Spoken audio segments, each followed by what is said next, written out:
It's been really meaningful for each of us as staff, and I'm sure for our judges, to read all the stories. We had dozens of stories submitted, and they were all motivational. They all taught us something new, reminded us about something that might be inside of us that we need to bring out, because people go through a lot of things in their lives, and the way that we choose to deal with it sets an example for the next person who's coming along, and certainly for anyone who's watching. So the honorees today are wonderful examples in varied fashions of how we each can take hold of what's happened to us, what's been given us, and our obligation to move forward with that and be brave.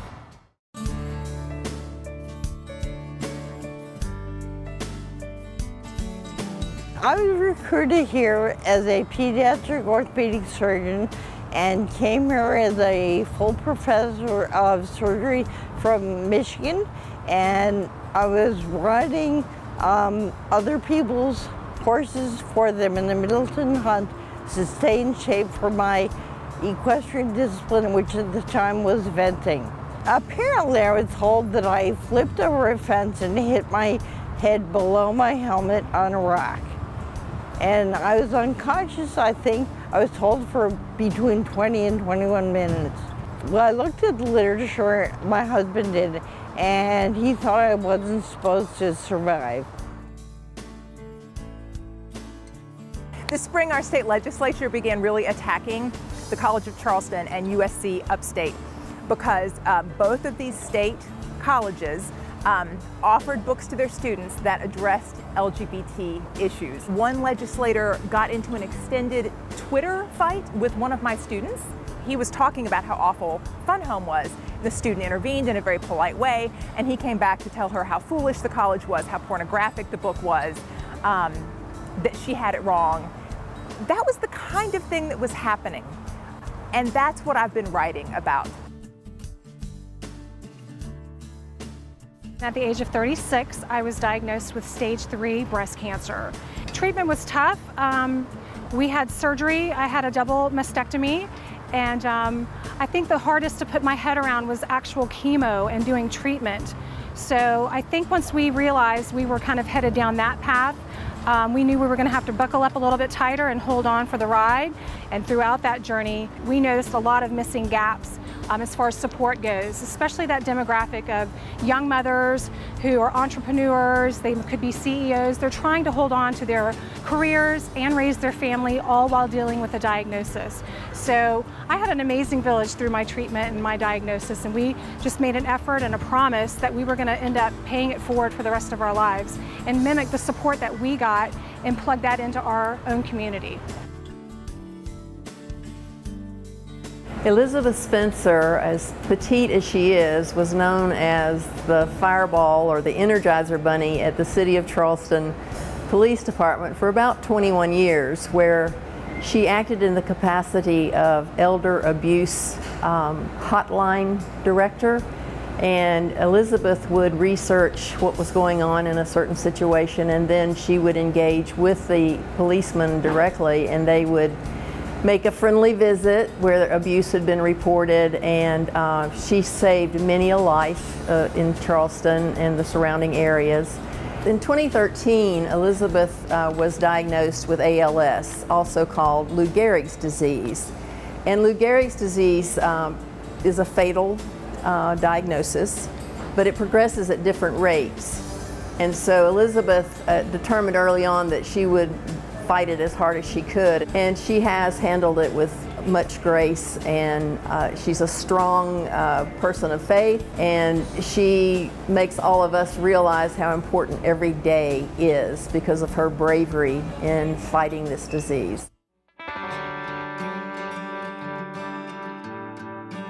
Well, I think it really means sort of more or less needing to accept the way you are and pushing on, doing whatever you can do the way you can do it, the way you are.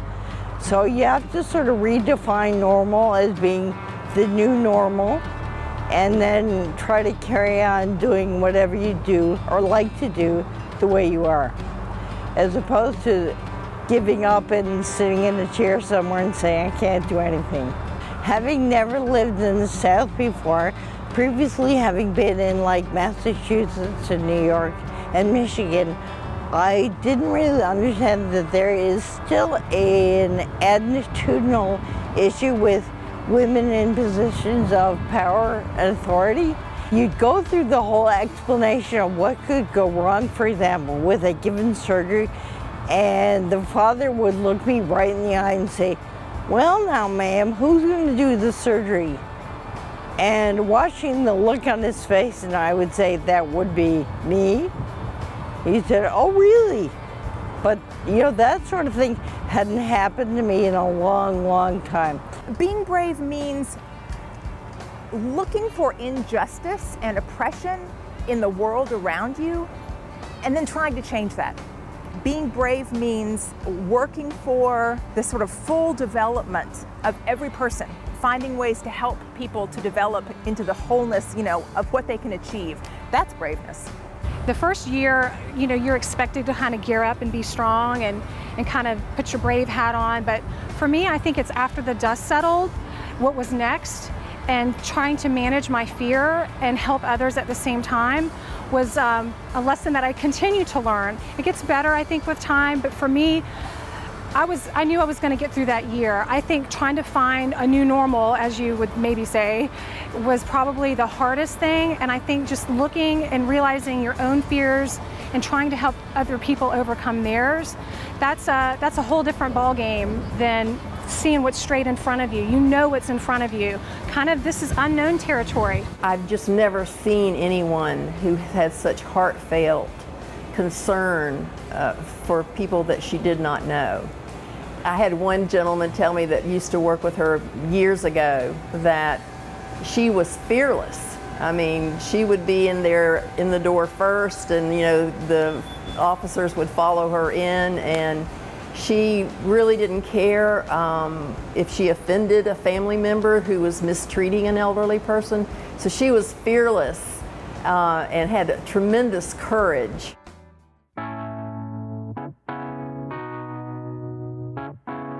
I think it's important to understand that this is certainly not only a female issue, the bravery issue, but I think that the promotion of women in, you know, academia in all walks of life, and as well as sort of promoting the recovery, is a very important thing. What people need to do to tap into this themselves, first of all, is to be observant. You know, pay attention to the world outside yourself. Pay attention to things that are going on beyond your comfortable routines, because there's plenty of injustice. There are plenty of things to be concerned about, from the very, very local and individual to the large. But I would say start with the local and individual. Look at things that matter to you, and then think about what are ways that you can support things that you really, really believe in, or challenge things that you find troubling. Our sister warriors are breast cancer warriors that are strong, brave, courageous, and it's our job to help them light a fire for their fight. The challenge is keeping people connected and feeling supported even after the dust settles a little bit. Your life goes on, but it moves on in a different way. So I think to help other people even navigate down that path, we're all there for each other, and it's all about community. I learn just as much from other people as they learn from me, and it's all about support and network and being there for each other. Mayor Joe Riley, I've visited with him since her diagnosis and her retirement. Chief Eddie Driggers in North Charleston, who worked with her as a detective years ago. Sheriff Cannon was just devastated at her diagnosis and said, anything we can do for Elizabeth Spencer, we will be there. And you know, they have been. They've helped her around the house, they've built ramps. Anything Elizabeth needs, we just let the people that love her know, and we try to meet that need. I think partially realizing that despite my poor prognosis at the time, that I've done probably better than anyone medically expected me to, and therefore I think it's important for people to understand about this and to show them what's possible if they push. Well, my husband makes me laugh all the time. I think that's his new role in life, is to make me laugh. He also says he thinks I have always had jokes, Alzheimer's, both before the injury and afterwards. Like, he'll tell me a joke and I'll laugh, and then he'll wait a week and tell me the same joke and I'll laugh. And he said, I just told you that one. I said, yeah, but I forgot the punchline. I'm going to have to thank my parents for this. I've always been an activist, in part because they were activists. I remember in my first year in high school, I ran a petition campaign because I felt like the Speech and Drama Club wasn't operated effectively. I mean, stuff like that, you know? The things that keep my positive attitude going, one, of course, is my child. Having a child, I think in many ways, I want the world to be a better place for her, right? I see her as a 5-year-old growing up, and I, you know, I'm very eager to help the world be better for her. And then my students. I love working with my students. You know, I've gotten to do this since I got out of grad school. And not only does this keep me sort of hopeful and happy, but it's exciting to see them and get to watch the ideas that they come up with and to get to learn from them. I mean, they really teach me things too. My kids make me laugh. Some of the stuff that comes out of their mouth is hysterical. They make me laugh. They keep me on my toes, and we keep it real in the house for sure. But we get a lot of pictures of women in the treatment chair with their shirts on with a thumbs up and a big smile. And for us, that's worth it. I really, really appreciate people's time now. Time helping other people sometimes can be time away from my family. And my family is my first priority. But these women become family. Once we join that sorority together, they are like family. So for me, managing my time and balancing, you know, my family with the foundation is key, but my family is very involved. My daughter helps me with care packages. My son goes to the mail post office with me. My husband's been an amazing, amazing wingman. And without them, I could not do what I do. So it is a joint effort from my family with this foundation. But it's just balancing time. Time is very valuable, and I do not take it for granted in any way, shape, or form. Her character, her faith in God, her community that admires the work she did, and everyone will tell you how difficult her role was in that job. And by the way, she created that job as a volunteer in a broom closet, essentially, that Sheriff Greenberg assigned to her as her office.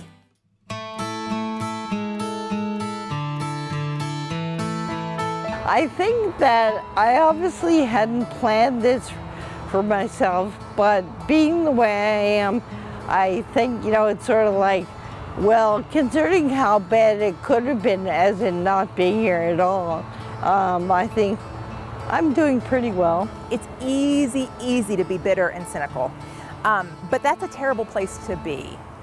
I mean, that just sucks the life out of you, right? And so to be hopeful and to recognize ways that I can intervene, I mean, that's really uplifting. We're great. I just celebrated my 5-year cancerversary, which is a big deal in Cancerland. June 1st was a big celebration day for us.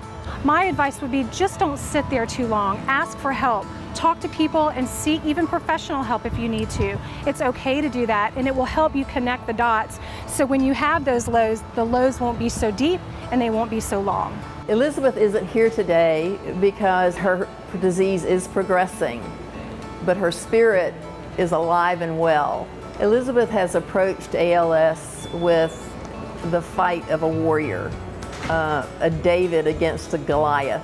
She has shown me up close and personal that every day matters. Every single moment of your life you need to be grateful. And that attitude of gratitude will carry you through the worst of times. I try to find humor in situations just because I think otherwise if you don't laugh, you'll cry. So laughing beats crying. That's good. You don't have to lead a march to be somebody who's making the world a better place. The small local efforts, the micro politics, that's incredibly important. I think we're all here to help other people. So for me, it just really made my energy laser focused of what I wanted to do. I think that we're all here to lend a hand, and we're all here to help and smile and give eye contact and give a warm hug. It's the simple things, I think, that make a difference in the lives of people. We just have to do them, and we have to be cognitive and aware of doing them. I think we take those things for granted, and really people just want to feel connected and loved at the end of the day. I was telling her how much she was loved and appreciated and valued by the folks that worked with her and everyone she helped. And her reply was this: "I only did what God designed me to do, and I loved it. It was never a hardship. There is no other way to live and work. This is why living this new journey is not depressing or unfair. It is part of my life's design."